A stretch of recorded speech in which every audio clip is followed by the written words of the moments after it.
ہم نے جو ہے اس کا دیکھا کہ ہمارا چیپٹر تھا طہارت کا بیان. اب اس کا اگلا حصہ ہے نجاست کا بیان. طہارت کہتے ہیں پاکی کو، نجاست کہتے ہیں ناپاکی کو، پلیدگی کو. اور اللہ تعالیٰ جو ہے وہ پاکی کو پسند فرماتا ہے اور جو ہے وہ ناپاکی کو ناپسند فرماتا ہے. اور میں نے کل قرآن کی آیتیں بھی آپ کو دونوں سنائی تھی کہ اللہ تعالیٰ نے فرمایا واللہ یحب المطہرین، اللہ صاف ستھروں کو پسند فرماتا ہے، صفائی ستھرائی کو. اور نجاست کا بیان تھا یعنی ناپاکی، اس کے بارے میں قرآن مجید فرقان میں فرمایا لا یمسہ الا المطہرون. سورہ واقعہ کا آیت فرمایا بغیر وضو کے یعنی ناپاکی کے حالت میں تو میری کتاب کو چھو بھی نہیں سکتے، اتنا ناپسند کیا گیا. اب جو نجاست ہے، نجاست کی دو قسمیں ہیں، ایک ہے نجاست حکمیہ، ایک ہے نجاست حقیقہ.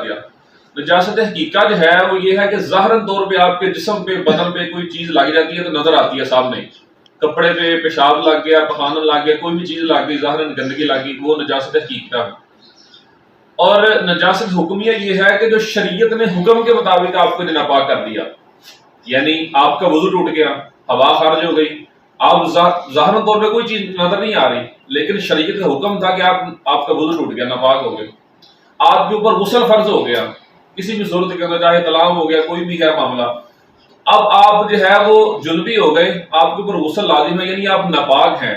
شریعت نے آپ کو کہہ دیا، ظاہراً آپ کے اوپر ناپاکی کوئی نظر نہیں آ رہی، آپ صاف ستھرے کھڑے ہیں، لیکن شریعت کا حکم آ گیا کہ آپ ناپاک ہو گئے ہیں، اب آپ کو غسل کرنا پڑے گا.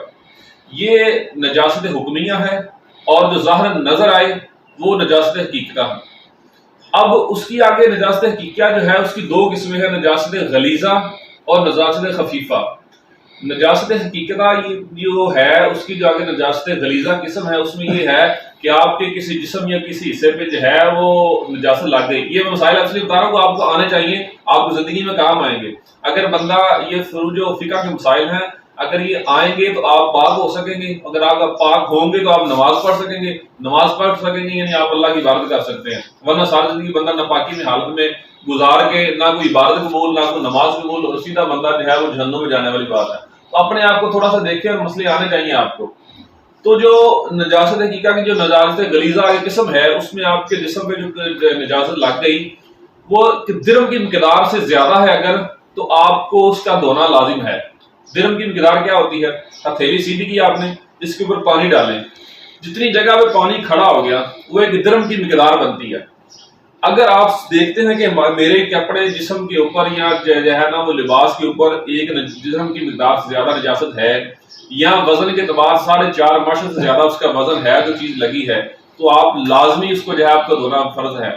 اگر آپ دھوئیں گے نہیں، اسی طرح آپ نماز پڑھ لیں گے تو آپ کی نماز جو ہے وہ فاسد ہے اور آپ بھی گناہ گار ہوں گے.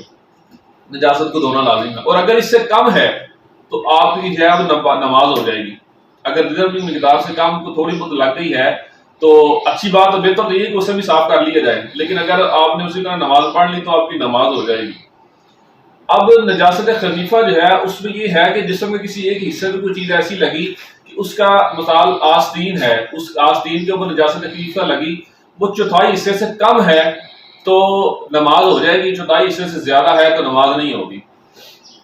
اب اسی طرح گھروں کے اندر جو جانور ہوتے ہیں، مثال بلی ہے، کوئی چوہا ہو گیا، سانپ ہو گیا، اگر اس نے کسی چیز کے اندر منہ ڈال دیا تو وہ مکروہ ہے، اس کی جو ہے وہ چیز جس کے اندر اس نے منہ ڈالا ناپاک ہو گئی.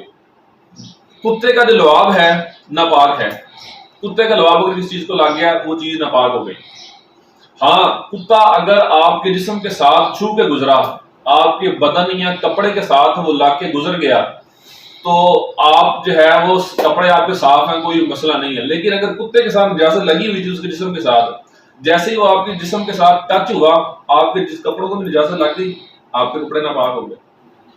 اور سب سے ایک اہم اور جو ہے وہ بڑا مین مسئلہ ہے کہ ہمارے عرف میں یہ معاشرے میں چلتا ہے کہ چھوٹے بچے کا دودھ پیتا بچہ ہے، اس کا پیشاب جو ہے ناپاک ہوتا ہے. قطعاً نہیں. ایک دن کا بچہ بھی ہو وہ دودھ پیتا جو ہے، اس کا پیشاب کا وہی حکم ہے جو جوان عمر کے بچے کے جو ہے نا وہ بڑے کے لوگوں کا حکم. ایک دن کے بچے کا وہی حکم ہے جو جوان بندے کے پیشاب کا حکم ہے. یعنی بچے کا پیشاب جو ناپاک ہوتا ہے، چاہے وہ دودھ پیتا ہے، روٹی کھاتا ہے، جو بھی کرتا ہے، پیشاب اس کا ناپاک ہے. اس لیے یہ چیزیں ہیں، یہ شریعت کے مسئلے ہیں، اس کو سمجھنا چاہیے اور اینڈ پہ یہ ہے فتویٰ اور تقویٰ میں آپ کو فرق بتا دوں. ایک حضرت صاحب تھے مولانا صاحب، انہوں نے یہ مسئلہ عوام کو بتایا کہ نجاست درہم سے کم مقدار میں ہو تو جائز ہے، درہم سے زیادہ ہو جائے تو آپ کو دھونا فرض ہے.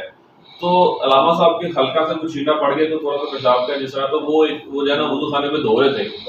ایک شخص آیا اور اس نے آج کہا کہ علامہ صاحب ہمارے لیے تو آپ نے کہا کہ اگر اس سے کم جو ہے نا وہ لگ جائے درہم سے تو جائز ہے، اور آپ کے تھوڑی سی تھی آپ پھر بھی دھو رہے ہیں، آپ نے اپنے فتوے عمل نہیں کیا. تو فرمایا وہ فتویٰ تھا، یہ تقویٰ ہے. فتویٰ اور تقویٰ یہ ہے اس میں فرق کہ فتویٰ تو ہے کہ چیز یہ اتنی جائز ہے، لیکن اگر وہ بندہ سمجھتا ہے کہ یار میں اتنی بھی اپنے اوپر گوارا نہیں کرتا تو اتنے بھی جو ہے دھونا لازم بندہ کر لیتا ہے اپنے اوپر. تو اللہ تعالیٰ ہمیں اس پہ عمل کرنے کی توفیق عطا فرمائے.